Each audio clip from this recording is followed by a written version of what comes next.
మీరే భస్మాసుడి హస్తం ప్రదర్శించుకున్నట్టు మీ మీద మీరే ఇలాంటివి చేసుకున్నారు.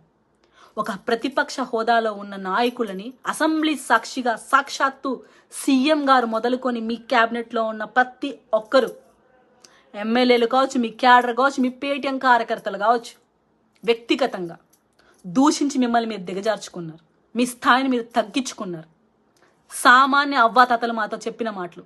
ఏ క్వశ్చన్ అడిగినా పవన్ కళ్యాణ్ గారు విధానపరంగా ఏంటమ్మా వ్యక్తిగత జీవితం గురించి మాట్లాడతాడు, ఎవడబ్బా సొమ్ము తెచ్చి ప్యాకేజీ ఇచ్చాడమ్మా, ఎవడాస్తుల మీ ప్యాకేజీ ఇచ్చాడమ్మా పవన్ కళ్యాణ్ గారికి, ఎవడమ్మా దత్తపుత్రుడు అని వాళ్ళల్లో ఉన్న ఆవేదన ఈరోజు బ్యాలెట్ బాక్సుల పైన చూపించారు.